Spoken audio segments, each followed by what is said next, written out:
Now most people, they'll tell you that city folks won't last one day out in the country because you have to work way too hard for this life. We heard the same thing, and it ain't that simple. It isn't. Now what I'm about to say might rub some folks the wrong way, but we're about to challenge that theory.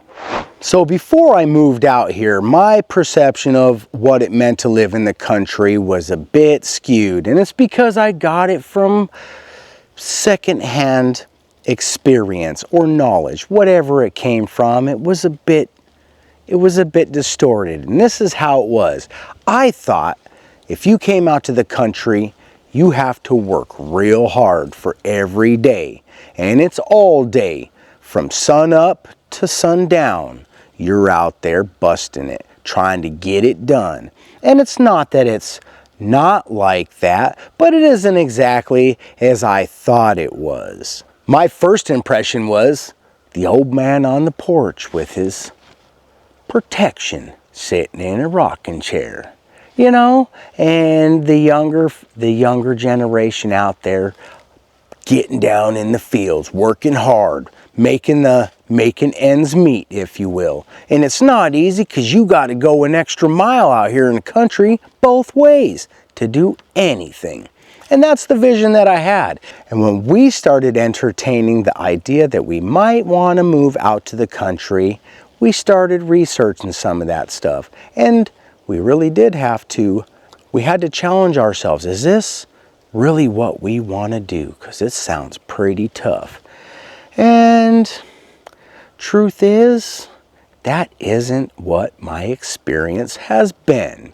So let me break it down for you real quick.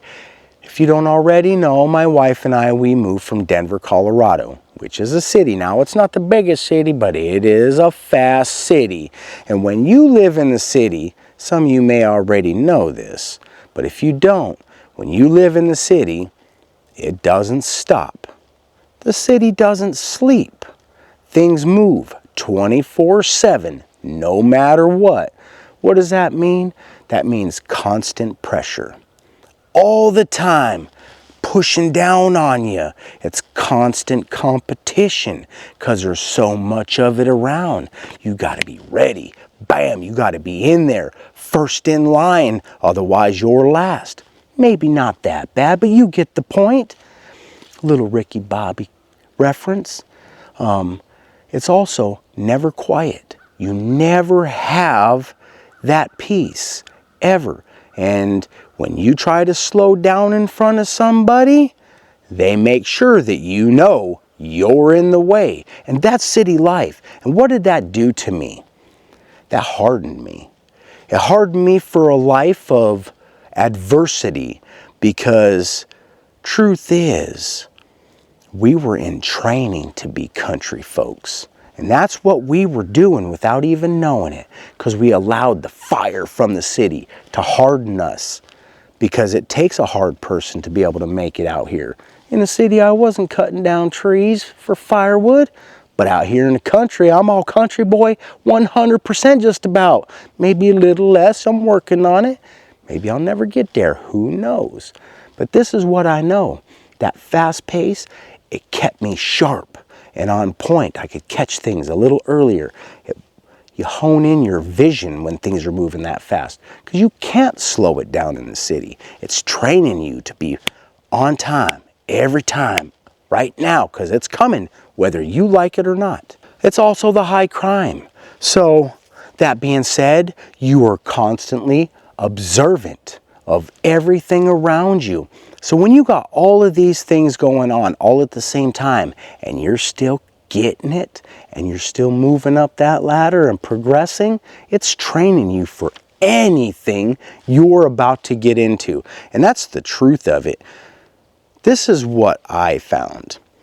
When I went from the city to the country, at first I had a skewed perspective of what that meant. It's laughable today, because going through all of that stuff made us strong enough to be able to challenge ourselves out here with all of this that was different for us. The difference is, you don't have to do it with a car going by you, or about 100 of them, and motorcycles and jets and fire trucks and police. And you're like, you're just trying to get it. We were painters, right? So you're getting it, and all of a sudden, wee woo, you're like this, right? And then next thing you know, you hear bang, bang, and you're like this, and you just don't know what's going on. It's the police, it's the airplanes, it's the ambulances, it's the construction zones, it's the people that are upset because you're in the way, honk, honk, honk, always, all day long, and you're still getting it. Well, guess what? When I'm out here cutting my tree, yeah, them chickens, they loud, but it's a different kind of loud. It's not one that's as stressful. When we would go home at night in the city, it didn't shut off. There was explosions outside my door because the police hunted down one of those guys that did something bad enough to explode him with a bomb, right? Or our neighbors, they had speakers that were so big that it would rattle our windows, and it didn't matter, right? We would stick little cardboard in the window to keep it from vibrating. I was like, dang, this fool got a lot of money in his stereo, you feel me? We weren't broke from it is the point. And out here, it's quiet. I get to do all these things. Now I've had some experiences with other types of noise like cicadas. You better know about a cicada you want to come to the country. Right? Sometimes you have neighbors that like loud music. You know, we experienced that, and so we were prepared for stuff like that. But the main point here is when you want to shut it down, you can actually shut it down out here. It's almost like going on break when you're in the city, or maybe even going to sleep. You know, the stress of the day is going on all around us, and to shut it off in the city, you got to get some noise canceling something or another's, have thick walls. My wife and I, we had to sleep with earplugs. That does a whole new thing to you of issues. Who knows what the heck kind of ramifications that's going to have in the future when you just only hear what's going on up here. But that being said, out here, I could step outside. We're outside right now. Yeah, the stupid roosters crow too much, and the wind doesn't want to agree. But I don't have all that external pressure anymore. And it opens up all kinds of opportunity to challenge myself for the harder life that I'm about to live. But I don't think it's harder. As a matter of fact, this part right here might actually ruffle some feathers. And it may just be like, yeah, you right. But truth is, I don't think a true country folk could go to the city and last a day. Because it's a lot different when there's 10 slow people in front of you and you fast, because you're going to figure it out how to get in front of them folios because they going way too slow. But in the city, if you know, it's sad. It's almost sad when you see somebody trying to move slow, because everybody just crowds in front of them and they get pushed so far back behind, it could feel defeating. And every person I talk to out here, they're all like, heck no, I ain't going to no city anyways. So I think the myth is actually kind of like the whole Iceland thing, you know. They were like, let's call it Iceland so nobody comes here and enjoys our peace and quiet and a tranquil life. We're going to call it Iceland. There you go. I don't know if I made any sense there, baby cakes. I probably didn't. Let's see here. Don't come to the country because it's really not green out here.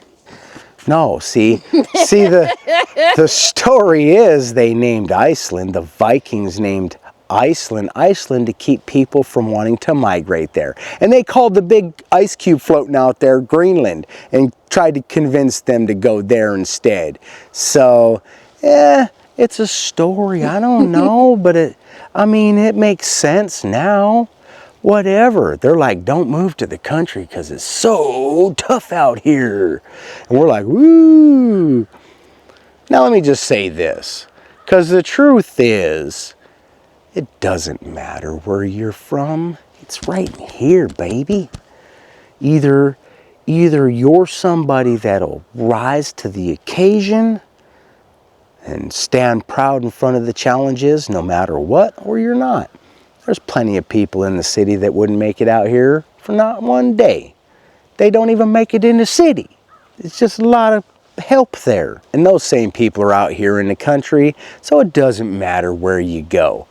It's all about you. And if you got the heart for it, then you got the heart for it. And it's just a real big reassurance to know when you in the city, you in training. Some people like that. They just want to be there forever. And good for them, because we need cities, I think, for something. Right? It's to challenge people so they're brave enough to move to the country. All right. It really does make a big difference. If you're somebody that's thinking about moving from there to here, whether it's the city or a big town or even just somewhere different out to the country, or even vice versa, the biggest thing is when you're somebody that actually purposefully makes that choice, you become somebody different than the people that probably are in the area can understand. Because my experience is moving out here, a lot of people are like, why? Why would you move out here? We want to move there.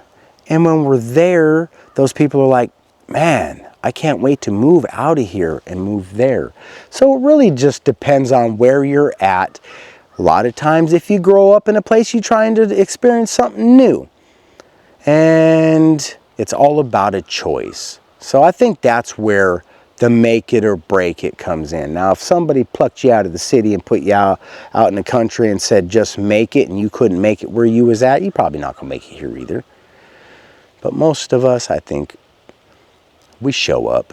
We put our boots on, we show up, and that's what it comes down to. So let's break that stereotype, because the city folks, they can survive out here, and we thrive out here. All of my struggles, they the same as they was in the city. It's about personal stuff, not about showing up to work. Shoot, this part's the easy part. It's all the rest that's hard. And you really won't know how to figure that out until you get there anyways. There's no preparation for that crap. Maybe preparation H, I don't know. But there is no one plan fits all anyways. So when you're ready, you're going to do it. Click, click, click. All right, folks, so don't get fooled by that old story, you won't make it a day out here in the country, because you built for it if you're built for it. So when we moved out here, I think we both kind of questioned if we could really make it out here in the country. But with all the adversity we faced in the city, we were up against the challenge. And I think that we've rose to the occasion. Heck yeah. I'll just tell you that you got to be careful where you get your information from. Because I really did think we was going to come out here and be stuck behind every plow and every buggy. For some reason, I had like the Amish stuck in my head, you know, and that's who we were going to be up against. And it was going to be so much different. But it really isn't. It's not that much different. As a matter of fact, when you look at it, the only thing that changed really that drastically was out here, it really is slower. And I don't know what, it's a culture thing. It's a culture thing. And they just fooling us, guys. They just fooling us. Pack your bags and move to the country. No, just kidding. Just kidding. If I believed everything that I've heard about the country, I would be eating peaches from a can because they were put there by a man. You know what I'm saying? Millions of peaches, peaches for me. Who sings that song? You rambling, loving. All right, let's close this one. All right, you guys. So there are some truths and myths to moving to the country, but I think that, like Marcel said, it's about who you are. And what you're willing to do to make it. Wherever you're going, you Want to change who you are?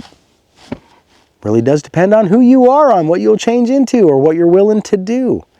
The price is what you have to pay. Mostly, the dollars isn't the price. It is a little, but not mostly. All right, you guys, if you enjoy our content, please be sure to give us a big thumbs up. Bama-lama, baby. Ring that notification bell. Man, to let you know we got something going on. Be sure to share our videos. We appreciate it when you do that, man. We love you because it helps our journey, our adventure. You become part of it. And subscribe if you haven't already. If you haven't, you loco. Jump on board. Show us you're with us. All right. We love and appreciate you. Thanks for watching. We'll see you on the next one. Bye. Peace. Kitchen table dreams scribbled in the sink. Bills piled